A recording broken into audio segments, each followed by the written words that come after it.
자, 먼저 뉴욕 증시가 올해에도 강세 흐름을 이어갈 것이란 전망부터 분석해 보겠습니다. 항상 그렇듯 연초엔 기대 섞인 낙관적인 전망들이 많죠. 그래서 그 낙관론의 근거는 뭔지, 혹시 놓치고 있는 변수는 없는지 이 정광윤 기자와 함께 짚어보겠습니다. 자, 정 기자, 일단 상승세가 이어질 것으로 보는 시각이 많은데 만약에 실제로 오른다면 얼마나 더 오를까요? 네, 블룸버그는 올해 S&P 500 지수가 9%대에 오를 것으로 내다봤습니다.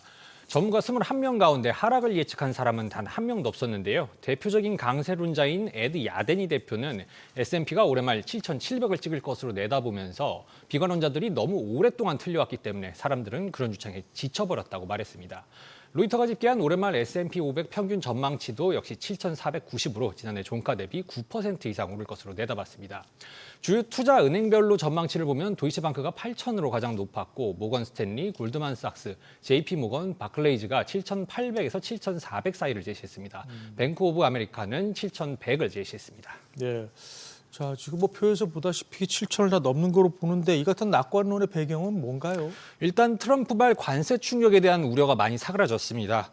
블룸버그에 따르면 지난해 상반기까지 전문가들 상당수가 관세 등 불확실성을 우려해 전망치를 낮췄지만 증시가 꾸준히 우상향하면서 낙관적인 입장으로 돌아섰는데요.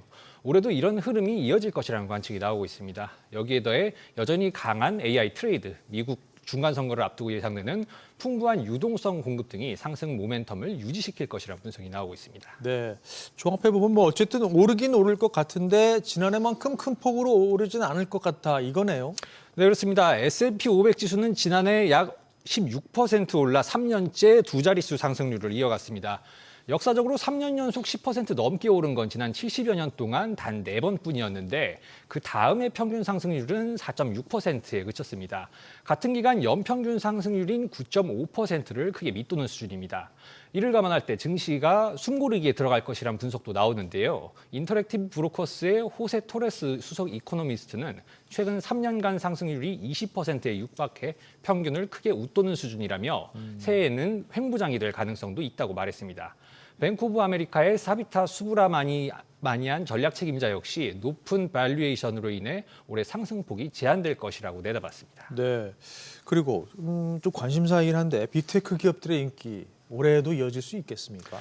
네, 이른바 매그니피센트 세븐의 주가 상승세가 최근엔 다소 시들한 모양새입니다. 그렇죠. 제레미 시겔 와튼스쿨 명예교수는 올해 다른 종목들이 10% 이상 오르더라도 M7 상승률은 한 자릿수 초반에 그칠 것으로 내다봤습니다.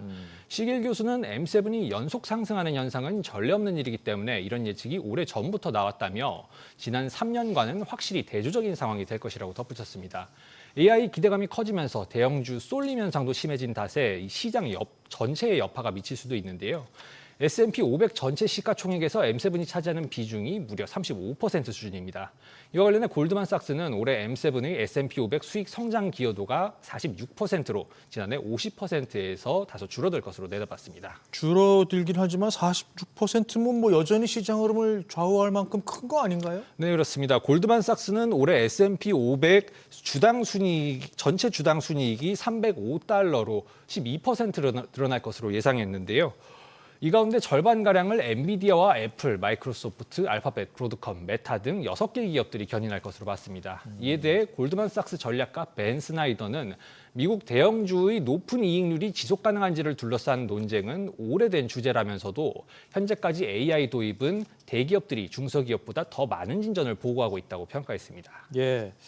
자, 이제 시장 외 변수들도 좀 봅시다. 올해 미국 중간선거 예정돼 있고 예측 불가능한 트럼프 대통령도 여전히 건재합니다. 이 그렇습니다. 변수들은 어떻게 시장에 영향을 미칠까요? 네, 일단 전문가들은 중간 선거가 있는 해에 미 증시 상승률이 평균을 밑도는 경우가 많다고 경고하고 있습니다.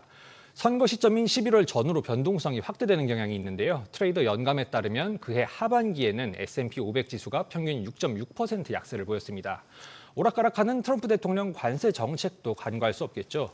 월가 베테랑 전략가인 크리스토퍼 하비는 특히 캐나다나 멕시코에 대한 관세를 인상할 가능성을 지적했습니다. 바클레이즈는 관세 인상 가능성은 낮다면서도 일부 가격 압력은 이미 파이프 안에 있다며 물가에 미칠 영향을 경고했는데요.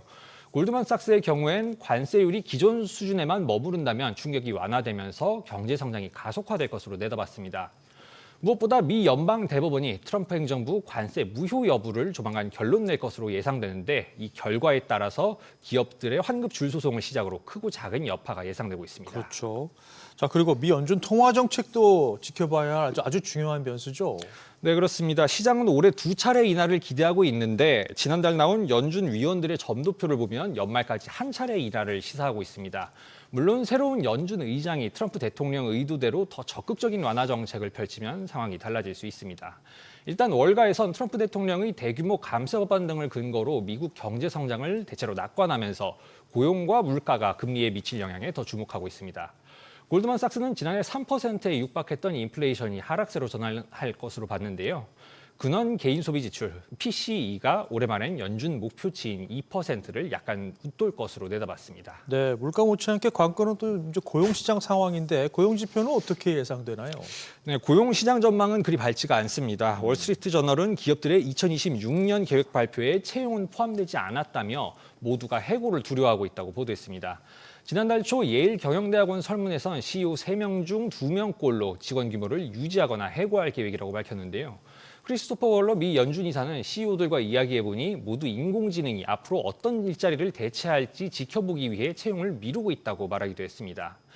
그간에는 이런 고용 악화 분위기가 연준의 금리 인하 기대감을 키우면서 증시엔 나쁜 게 좋은 것으로 통용되었죠. 하지만 모건 스탠리는 새해 인플레이션이 연준 목표치까지 떨어지면 나쁜 것은 나쁜 것이라는 인식이 다시 확산할 수 있다고 봤는데요. 나쁜 지표가 경기 침체 우려로 이어지면서 위험자산인 주식과 안전자산인 채권 가격이 반대로 움직이는 역학관계가 되살아날 가능성이 있다고 분석했습니다. 네. 뭐 짚어보는 김에 증시뿐만 아니라 금과 달러 등 뭐 다른 자산 가격들 이건 어떻게 움직일까요? 네, 지난해 약 70% 급등한 금의 경우 올해에도 완만하게 오를 것이란 전망이 지배적입니다. 네. 우크라이나, 중동, 카리브해 등 지정학적 불안성에 트럼프발 무역 갈등으로 미 국채, 달러 등 기존 자산 신뢰가 떨어지고 있기 때문입니다. 올 4분기 기준 전망치로 모건 스탠리가 온스당 4,800달러, JP모건은 5,055달러를 제시했는데요. 지난해 말 종가와 비교해 각각 10%, 16%가량 오른 수준입니다. 반면 달러는 약세가 지속될 것이라는 분석이 나오고 있습니다. 파이낸셜 타임즈는 지난해 달러 가치가 10여 년 만에 최대폭 하락했다며 주요 통화 바스켓 대비 9.5% 내렸다고 보도했는데요. 올해도 연준 금리 인하와 트럼프발 불확실성을 이유로 추가적인 약세를 예상했습니다. 심지어 최근까지 계속 고환율에 시달리고 있는 원화와 비교해도 달러 가치 하락세가 더 가파를 것이란 분석입니다. 지난달 초 글로벌 투자은행 12곳은 달러 원 환율 전망치가 향후 석 달간 평균 1,440원에서 9달 뒤 1,424원으로 점차 내려갈 것으로 내다봤습니다. 네, 지켜봐야 되겠군요. 알겠습니다. 정가윤 기자 잘 들었습니다.